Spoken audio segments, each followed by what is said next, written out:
जय हिंद दोस्तों, स्वागत है आप सबके आपके अपने क्लास AK एकेडमी में, जहां की GK GS की प्रिपरेशन कराई जाती है और वो भी गारंटेड रिजल्ट के साथ। फ्रेंड्स, अगर आप इस क्लास में रेगुलर रहते हो तो आप चाहे किसी भी पोस्ट की किसी भी ये वैकेंसी की तैयारी करते हो GK GS के लिए, तो आपका रिजल्ट होना तय है। लेकिन आपको आपके साथ इस क्लास के साथ एक कंडीशन है, आपको इस क्लास में रेगुलर रहना होगा और डेली जो क्लास मिलती है उस क्लास में दिए गए वीडियो को देखना होगा।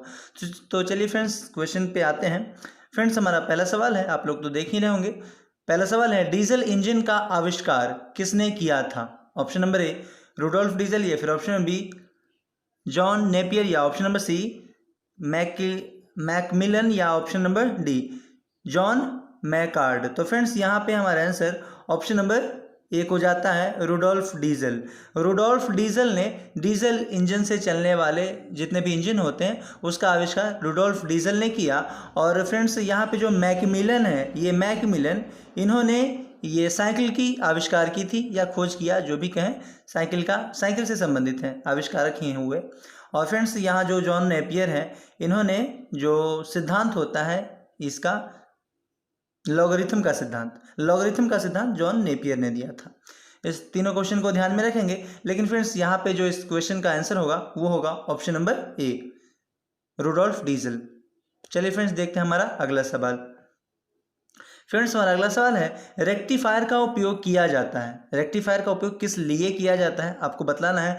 आपको 4 ऑप्शन दिए गए हैं। पहला ऑप्शन है उच्च वोल्टेज को निम्न वोल्टेज में बदलने के लिए। तो फ्रेंड्स, ये तो क्वेश्चन का आंसर नहीं होगा, एकदम नहीं होगा।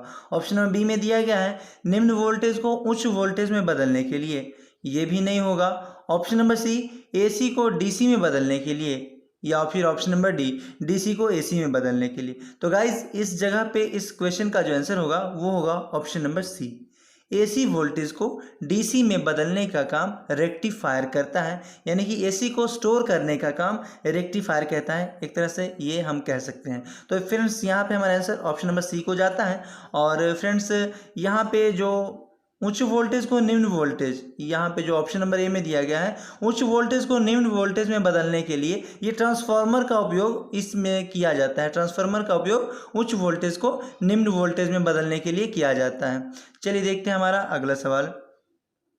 फ्रेंड्स, अगर आपको वीडियो पसंद आए तो लाइक, सब्सक्राइब और शेयर ज़रूर करें। और फ्रेंड्स, जल्दी ही हम लोग लाइव भी आएंगे, थोड़ा आप लोग का सपोर्ट चाहिए। आप लोग सभी मिलके शेयर कीजिए और 1000 सब्सक्राइबर कम से कम पूरा कीजिए। ये यूट्यूब का कंडीशन है कि लाइव क्लास चलाने के लिए 1000 सब्सक्राइबर होना ज़रूरी है, पर अभी हम लोग 200 पे ही हैं। तो देखिए, थोड़ा आप लोग प्रयास कीजिए। और चलिए देखते हैं हमारा अगला सवाल। डायनेमो में ऊर्जा परिवर्तन होता है, यानी कि डायनेमो में ऊर्जा परिवर्तन होता है, आपको बतलाना है। ऑप्शन नंबर ए यहाँ पे दिया गया है यांत्रिक ऊर्जा से विद्युत ऊर्जा में, या फिर ऑप्शन नंबर बी ऊष्मीय ऊर्जा से विद्युत ऊर्जा में, या ऑप्शन नंबर सी स्थितिज ऊर्जा से गतिज ऊर्जा में, या फिर ऑप्शन नंबर डी रासायनिक ऊर्जा से प्रकाश ऊर्जा में। तो फ्रेंड्स, इस जगह पे इस क्वेश्चन का आंसर हमारा होगा यांत्रिक ऊर्जा से विद्युत ऊर्जा में। डायनेमो क्या करता है? यांत्रिक ऊर्जा को विद्युत ऊर्जा में बदलने का काम करता है। और फ्रेंड्स, ये डायनेमो आप कहाँ देख सकते हैं? आप शादी विवाह के माहौल में देखते होंगे कि ये जो जनरेटर चलता है उसी में डायनेमो लगा होता है, उसी को डायनेमो कहते हैं। वो यांत्रिक ऊर्जा को विद्युत ऊर्जा में देने का काम करता है। और फ्रेंड्स, यहाँ पे जो ऑप्शन नंबर डी दिया गया है, ये रासायनिक ऊर्जा और से प्रकाश ऊर्जा, ऑप्शन नंबर डी, इसमें क्या होता है? मोमबत्ती जो होती है वो रासायनिक ऊर्जा को प्रकाश एवं ऊष्मा ऊर्जा में बदलने का काम करती है। तो फ्रेंड्स, ऑप्शन नंबर डी में यहाँ पे मोमबत्ती हो सकता है, इसका आंसर मोमबत्ती ही होगा। और फ्रेंड्स, स्थितिज ऊर्जा से गतिज ऊर्जा, ये जो घड़ी होती है, घड़ी हाथ में जो पहनने वाली होती है, वॉच, रिस्ट वॉच कह सकते हैं इंग्लिश में, तो उसमें स्थितिज ऊर्जा को गतिज ऊर्जा में बदला जाता है। घड़ी में कौन सी ऊर्जा निहित होती है? अगर ऐसा पूछा जाए तो आप कहेंगे स्थितिज ऊर्जा होती है। ऑप्शन नंबर सी, ये घड़ी से संबंधित है। चलिए देखते हैं हमारा अगला सवाल। फ्रेंड्स, हमारा अगला सवाल है, ध्वनि की तीव्रता किससे मापी जाती है? ऑप्शन नंबर ए यहाँ पे दिया गया है क्रोनोमीटर, या फिर ऑप्शन नंबर बी ऑडियोफोन, या ऑप्शन नंबर सी एनीमोमीटर, या फिर ऑप्शन नंबर डी ऑडियोमीटर। तो फ्रेंड्स, मैं आपको बता दूं कि इस जगह पे हमारा आंसर ध्वनि की तीव्रता जब भी मापी जाती है तो डेसिबल में मापी जाती है।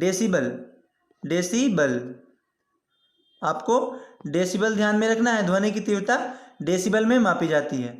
तो यहाँ पे हमारा आंसर ऑप्शन नंबर यहाँ पे जो दिया गया है उसमें से कोई नहीं होगा, डेसिबल होगा। आपको ध्यान में रखना है, ध्वनि की तीव्रता डेसिबल में मापी जाती है। और चलिए देखते हैं हमारा अगला सवाल क्या है।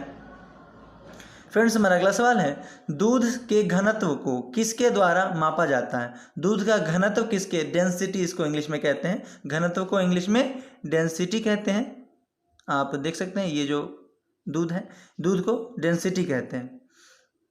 यहाँ पे घनत्व को डेंसिटी कहते हैं। और घनत्व जो मापा जाता है दूध का, वो लैक्टोमीटर से मापा जाता है, इसको ध्यान में रखना है। और फ्रेंड्स आपसे पूछा जा सकता है कि मनुष्य में दुग्ध का स्राव कौन से हार्मोन से होता है? अगर ऐसा पूछा जाए तो आप कहेंगे लैक्टो हार्मोन। लैक्टोजन हार्मोन से मनुष्य के शरीर में दुग्ध का निर्माण होता है, इसको ध्यान में रखेंगे। और चलिए बैरोमीटर तो फ्रेंड्स लगभग सभी लोग जानते होंगे कि बैरोमीटर का क्या काम है। वायु दाब मापी यंत्र कहा जाता है बैरोमीटर को, इससे वायु का दबाव मापा जाता है। और चलिए देखते हैं अगला सवाल। फ्रेंड्स हमारा अगला सवाल है, अल्फ्रेड नोबेल ने किसका आविष्कार किया था? ऑप्शन नंबर ए में दिए गए हैं माइक्रोफोन, या फिर ऑप्शन नंबर बी टाइपराइटर, या ऑप्शन नंबर सी डायनामाइट, या ऑप्शन नंबर डी ग्रामोफोन। तो फ्रेंड्स इस जगह पे हमारा आंसर, इस क्वेश्चन का आंसर होगा option number C dynamite. Dynamite का आविष्कार अल्फ्रेड नोबेल ने किया था, आपको ध्यान में रखना है। ऑप्शन नंबर सी यहाँ पे राइट आंसर होगा। और चलिए देखते हैं हमारा अगला सवाल। फ्रेंड्स यहाँ पे जो, चलिए छोड़िए माइक्रोफोन बाद में बात। हाँ यहाँ पे है हमारा, हाँ ये आप, चलिए एक क्वेश्चन और मेरे ध्यान में आया। आप जो यहाँ पे ये माइक्रोफोन दिया गया है, ये ध्वनि ऊर्जा को विद्युत ऊर्जा में बदलने का काम करता है, इसको आपको ध्यान में रखना है। ऑप्शन नंबर ए में जो माइक्रोफोन है, ये ध्वनि ऊर्जा को विद्युत ऊर्जा में बदलने का काम करता है। फ्रेंड्स आप जो सेलफोन से बात करते हो, ये ध्वनि जाती है, और ये किस माध्यम से जाती है? तो ये विद्युत ऊर्जा से ट्रांसपोर्ट होकर के आगे नेक्स्ट पर्सन के पास जाने का काम करती है। तो माइक्रोफोन ध्वनि ऊर्जा को विद्युत ऊर्जा में बदलता है। चलिए आगे देखते हैं हमारा अगला सवाल। वर्षा की अम्रता नहीं, यहाँ पे अम्रता नहीं होगी, यहाँ पे आर्द्रता होगी। इस जगह पे आर्द्रता होगी, आर्द्रता। फ्रेंड्स इस जगह पे आर्द्रता होगी। वर्षा की आर्द्रता किससे मापी जाती है? यहाँ पे आपको बताना है, बैरोमीटर से, हाइग्रोमीटर से, या एनीमोमीटर से, या पीएच स्केल से। आर्द्रता नहीं होगा फ्रेंड्स, यहाँ पे अम्लता होगा। अम्लता किससे मापी जाती है? तो पीएच स्केल से मापी जाती है। फ्रेंड्स मैंने अभी तक गलत बोला था, यहाँ पे जो आंसर होगा हमारा वो अम्लता होगा। यहाँ पे सवाल में अम्लता पूछा गया था, ऑप्शन के अकॉर्डिंग यहाँ पे पीएच स्केल होगा। वर्षा की अम्लता किससे मापी जाती है? तो पीएच स्केल होगा। किसी भी पदार्थ की अम्लीयता या क्षारीयता पीएच स्केल पे मापी जाती है कि कौन सा पदार्थ कितना अम्लीय है या फिर क्षारीय है। अम्लीय का मतलब होता है एसिडिक, और क्षारीय का मतलब होता है ये नमकीन। जैसे समुद्र का पानी नमकीन होता है, और यानी कि क्षारीय होता है। और एसिडिक मतलब नींबू का रस, आप मान सकते हैं कि नींबू का रस क्षारीय, ये अम्लीय होता है। चलिए देखते हैं हमारा अगला सवाल। फ्रेंड्स हमारा अगला सवाल है, किसी कीबोर्ड पर एंटर की का अन्य नाम क्या है? यानी कि कीबोर्ड का जो अन्य नाम होता है, एंटर की का नाम, वो आपको बताना है। और फ्रेंड्स मैं आपको बता दूं, यहाँ पे कीबोर्ड की बात की गई है।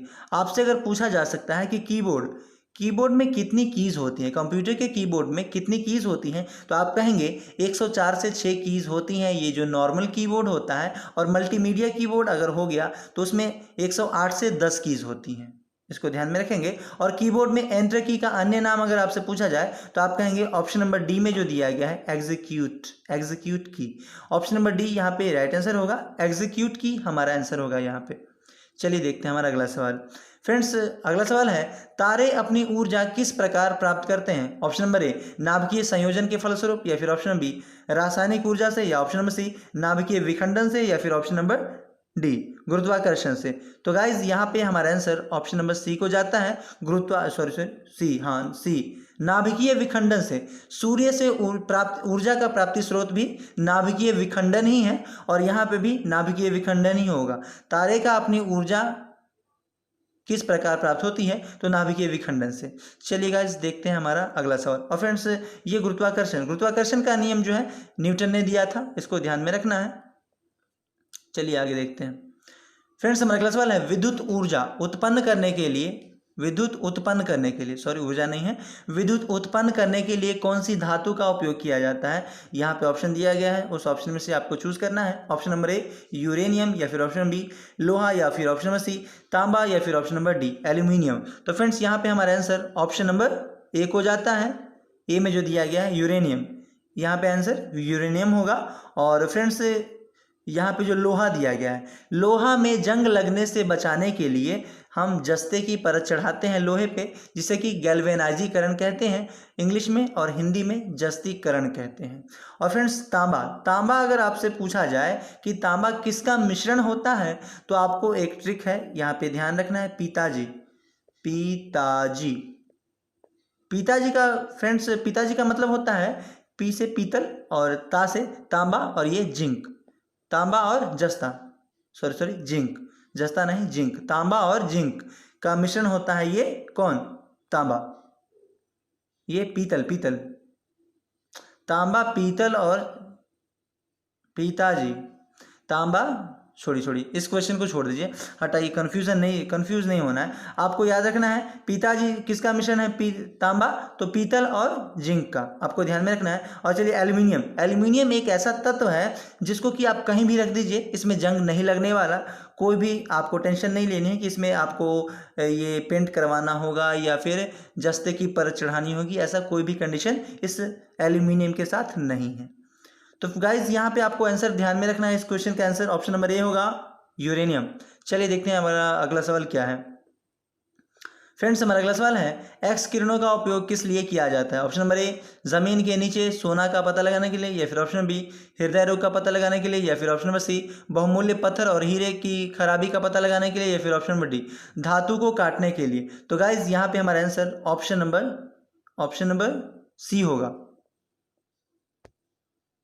सॉरी यहाँ पे सी होगा, बहुमूल्य पत्थरों और हीरों में खराबी का पता लगाने के लिए इसका उपयोग किया जाता है। चलिए देखते हैं हमारा अगला सवाल। फ्रेंड्स हमारा अगला सवाल है, मेमोरी का कौन सा मापन सबसे बड़ा कहलाता है? तो गाइज यहाँ पे हमारा आंसर ऑप्शन नंबर ए को जाता है, सॉरी ए नहीं होगा, यहाँ पे डी को जाता है, टेराबाइट, यानी कि शॉर्ट में इसको टीबी कहते हैं, और टीबी का फुल फॉर्म होता है टेराबाइट। और ये स्टोरेज की सबसे बड़ी कैपेसिटी है, यानी कि टेराबाइट में सबसे ज़्यादा स्टोरेज किया जा सकता है किसी भी डेटा को। और सबसे छोटा अगर पूछा जाए तो यहाँ पे किलोबाइट दिया गया है, केबी, किलोबाइट का शॉर्ट फॉर्म होता है केबी, और यही है सबसे छोटी ये स्टोरेज कैपेसिटी।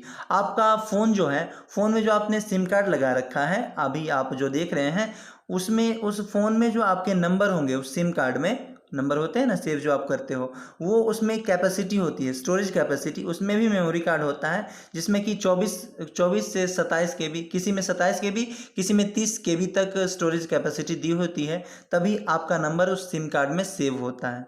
और चलिए देखते हैं, अब तो फ़ोन में भी स्टोरेज कैपेसिटी दे, फ़ोन में भी आप सेव कर सकते हैं कॉन्टैक्ट को। और चलिए देखते हैं हमारा अगला सवाल, निम्नलिखित में से कौन सा स्टोरेज माध्यम नहीं है? आपको बतलाना है कि दिए गए ऑप्शन में से किसका उपयोग स्टोरेज डेटा को स्टोर करने के लिए नहीं किया जाता है। तो ऑप्शन नंबर ए में दिया गया है फ्लैश ड्राइव, या फिर option number B CD drive, या फिर ऑप्शन नंबर सी सीडी, या फिर ऑप्शन नंबर डी कीबोर्ड, या फिर option number D hard disk. Friends अगर जो लोग कंप्यूटर थोड़ा सा भी जानते होंगे उनको ध्यान में आ गया होगा कि इसका आंसर ऑप्शन नंबर डी होगा, कीबोर्ड। कीबोर्ड फ्रेंड्स ये एक इलेक्ट्रॉनिक इनपुट डिवाइस है, कंप्यूटर का इनपुट डिवाइस है, यानी कि ये डेटा को इनपुट करने का काम करता है, डेटा को टाइप करने का काम कीबोर्ड के द्वारा किया जाता है।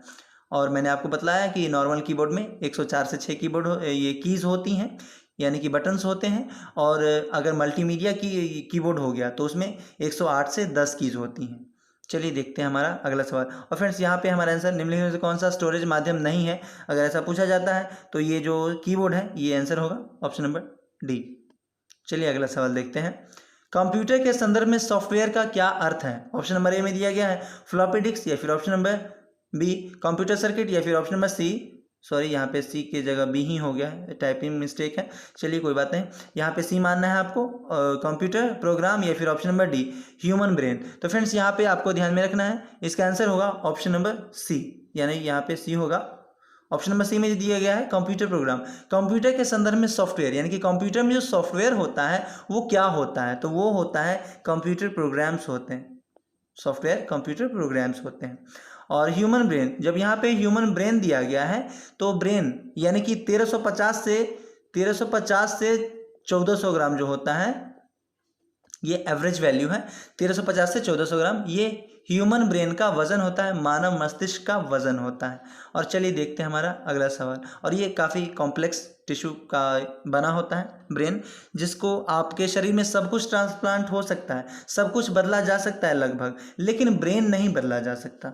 ब्रेन अगर किसी का ये खराब हो गया है तो वो खराब हो ही गया, उसका कोई उपाय नहीं है।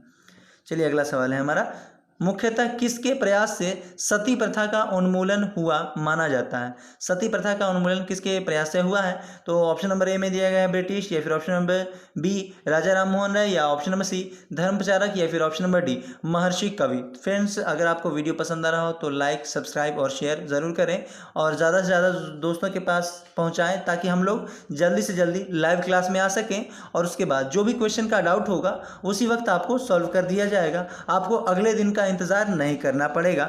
इसकी वजह से ही हम लोग लाइव क्लास, हम चाहते हैं कि जल्दी से जल्दी आप लोग थोड़ा मेहनत कीजिए, थोड़ा सा हम जैसे कर रहे हैं आप लोग भी कीजिए, तो हम लोग लाइव आ पाएंगे। चलिए इस जगह पे हमारा आंसर होगा ऑप्शन नंबर बी राजा राम मोहन राय। राजा राम मोहन राय सती प्रथा का उन्मूलनकर्ता के रूप में जाने जाते हैं, जो कि एक समाज सुधारक थे, इसको ध्यान में रखना है। और चलिए देखते हैं हमारा अगला सवाल। फ्रेंड्स, हमारा अगला सवाल है, स्वामी विवेकानंद का मूल नाम क्या था? ऑप्शन नंबर ए में दिया गया है बटुकेश्वर दत्त, या फिर option number B Krishna Dutt, या फिर option number C Surendra Dutt, या फिर option number D Narendra Nath Dutt. तो फ्रेंड्स, यहाँ पे जो सबसे लंबा नाम है यही है नरेंद्र नाथ दत्त, इसको ध्यान में रखना है। और चलिए देखते हैं हमारा अगला सवाल। फ्रेंड्स, हमारा अगला सवाल है, ब्रह्म समाज का उद्देश्य क्या था? ऑप्शन नंबर ए में दिया गया है हिंदू धर्म की बुराइयों पर प्रहार करना, या फिर ऑप्शन नंबर बी एकेश्वरवाद का प्रचार करना, या फिर ऑप्शन नंबर सी ए और बी दोनों, या फिर ऑप्शन नंबर डी दिए गए में से कोई नहीं, या फिर इनमें से कोई नहीं। तो गाइज यहाँ पे हमारा आंसर ऑप्शन नंबर सी को जाता है, ए और बी दोनों इसका राइट आंसर होगा। यानी कि हिंदू धर्म की बुराइयों पर प्रहार करना, यानी कि हिंदू धर्म में जो जितनी भी कुरीतियाँ फैली हुई थी उसका उन्मूलन किसके माध्यम से किया गया? ब्रह्म समाज के माध्यम से। और फ्रेंड्स, ये जो एकेश्वरवाद का प्रचार प्रसार, ये इसका भी प्रचार प्रसार ब्रह्म समाज ने किया था। चलिए देखते हैं हमारा अगला सवाल। फ्रेंड्स, हमारा अगला सवाल है, आधुनिक भारत में हिंदू धर्म में पहला सुधार आंदोलन था। आपको बतलाना है कि पहला जो सुधार आंदोलन था ये कौन था। आपको यहाँ पे नाम दिया गया है, ऑप्शन नंबर ए में है ब्रह्म समाज, या ऑप्शन नंबर बी आर्य समाज, या फिर option number C Ramakrishna mission, या फिर option number D theosophical society. तो गाइज इसमें जो हमारा आंसर जाता है ये जाता है ऑप्शन नंबर ए ब्रह्म समाज। आधुनिक भारत के जो हिंदू धर्म के पहला सुधार आंदोलन है ये ब्रह्म समाज को माना जाता है, ऑप्शन नंबर ए। फ्रेंड्स, हमारा अगला सवाल है, भारतीय संविधान के किस भाग में अल्पसंख्यकों के लिए विशेष प्रावधान किए गए हैं? तो गाइज इसमें हमारा आंसर, सॉरी ये सवाल मैंने आप लोगों के लिए रखा है, इस सवाल का जवाब आप लोग को बताना है। ध्यान से इस सवाल का जवाब आप लोग बताएंगे। और चलिए देखते हैं हमारा अगला सवाल।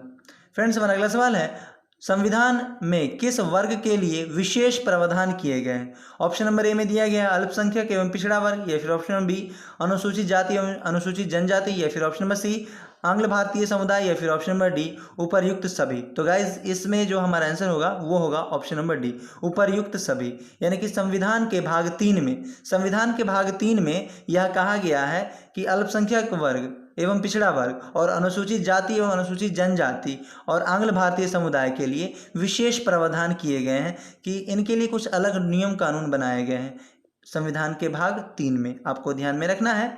और ये जो आप देख रहे हैं अनुसूचित जाति और अनुसूचित जनजाति, ये फ्रेंड्स इसको अगर शॉर्ट में कहें तो SC और ST कहा जाता है। आप लोग फॉर्म फिलअप करते होंगे उस वक्त आप लोग देखे होंगे कि SC ST तो यही होता है शेड्यूल। ये ST का मतलब होता है शेड्यूल ट्राइब और SC का मतलब होता है शेड्यूल कास्ट।